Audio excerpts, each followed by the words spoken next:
रथोत्सवात श्री जगन्नाथ भगवान की जयचा जयघोष।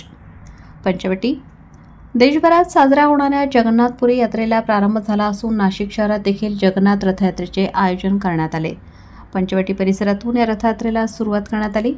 यंदाचे हे तिसरे वर्ष असून जगन्नाथ रथयात्रेचे आयोजन पंचमुखी हनुमान मंदिराचे महंत भक्तिचरणदास यांच्यासह रथयात्रा उत्सव समितीने केले।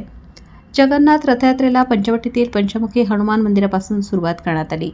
या रथयात्रेची सुरुवात नागपूर गादीचे वंशज मुदोजी भोसले, पंचमुखी हनुमान मंदिराचे महंत भक्तिचरणदास, कैलास मठाचे महंत स्वामी संविदानंद स्वामी, दिगंबर आखाड्याचे महंत रामकिशोरदास महाराज, महंत स्वामी रामतीर्थ महाराज, बटुक हनुमान मंदिराचे महंत बालकदास महाराज, महंत संतिकदास महाराज, नरसिंग प्रभू, महंत सदानंद महाराज, अच्युत प्राणदास महाराज, महंत फलाहरी महाराज, महंत बालकदास, राजारामदास महाराज, श्रीराम पर्णकुटीचे महंत बैजनाथ महाराज, बडालक्ष्मी नारायण मंदिराचे महंत राम स्नेहीदास महाराज तसेच रथयात्रा उत्सव समितीच्या वतीने सकाळी 8 वाजेच्या सुमारास भगवान श्रींची पूजा आरती, शृंगार व भोग नैवेद्य दाखवून करण्यात आली।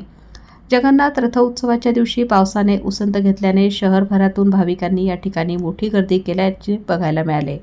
यावेळी स्थात भगवान श्री जगन्नाथजी, बहीण श्री महापालिका आयुक्त मनीषा खत्री, आमदार पंकज भुजबळ, सहाय्यक पोलीस आयुक्त पद्मजा बढे, बाळासाहेब सानप, वसंत गीते, सुनील बागुल, माजी गटनेते अरुण पवार, माजी नगरसेवक हेमंत शेट्टी, किरण सोनवणे, गणेश गीते, सुधीर पुजारी, रामसिंग बावरी आदी सहभागी झाले होते।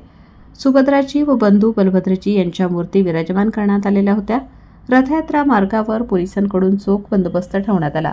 यावेळी धनंजय बिळे, नागेश चव्हाण, मधुसूदन काबरा, शंतनू शिंदे, मुकुंद खेचे, नरहरी उगलमुगले, सचिन लाटे, सचिन डोंगरे, नंदू कहार, राहुल बर्वे, सुनील परदेशी उपस्थित होते।